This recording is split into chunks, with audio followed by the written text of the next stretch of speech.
මම ඔන්න ආටපිටි වලින් අද හදනවා තෝසා. සමහර කෙනා තෝසේ, සමහර කෙනා දෝසා. දැන් මම මේ වීදුරු ලොකු බෝල් එකකට දාන්නේ. ඕගොල්ලෝ ගෙදර මේව නැත්තම් මේක හදන්න නැතුව ඉන්න බෑ. මම මේක දාගන්නේ ඕගොල්ලන්ට පේන්න නිසා. තෙල් ටික දාගත්තා, ලුණු ටික දාගත්තා, dry ingredients ටික මෙන්න මේ විදිහට mix කරගත්තා. නියම ක්‍රමය අනුව සූපර් වේදීන් මේක පාවිච්චි කරන්න මෙන්න මේ ආකාරයට. මම නම් left hand නේ. ඔය right hand නම් මෙහෙම කරන්න පුළුවන්. මම left hand හින්දා මෙන්න මේ විදිහට mix කරගන්නේ. මේ බලන්න මේක කරකවන ගමන් මෙහෙම mix කරගන්න පුළුවන්. මීට වැඩිය කුකරි කරන්න ලේසි ක්‍රමයක් තියෙනවා නම් මටත් කියලා දෙන්නකෝ. මේ තරම් ලේසි දේවල් කොහෙද තියෙන්නේ? ආසයි. දැන් මොනවද මේකේ තියෙන්නේ? විජය ආටපිටි, ඒ වගේම ලුණු තියෙනවා. ඒ වගේම තෙල් චුට්ටක් දැම්මා. තෙල් වෙනුවට මම කිව්වා බට දාන්න පුළුවන්.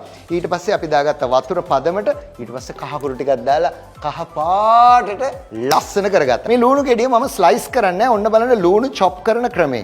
ලුණු chop කරන ක්‍රමය ඔයගොල්ලන්ට මම කියලා දෙන්නම්. ලුණු ගෙඩිය ගත්තා මෙන්න මේ විදිහට වෙන් කරගත්තා. ඊට පස්සේ මේ පිහියේ තුඩෙන් මම මේක වෙන් වෙන්නේ නැතුව යන්න මෙන්න මෙහෙම ඉරි ගහ ගන්නවා. ලුණු ටික අපූර්වට බැදෙනවා. රන්වන් පැහැ වෙනකම් බැද ගන්න ඕන. අපේ අම්මලා අවුමිරිස් ලියනවා.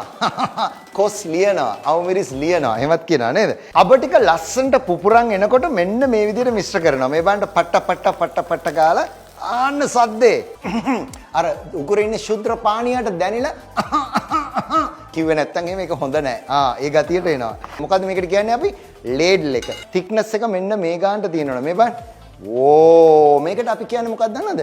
coating consistency. coating කියලා කියන්නේ ඇඟිල්ල දාපුවම ඇඟිල්ල මෙහෙම වැහෙන්න ඕන. අතේ කෝට් නෙමෙයි මේක ඇඟිල්ල කෝට්. ලස්සන තෝසායක මේ බලන්නකෝ.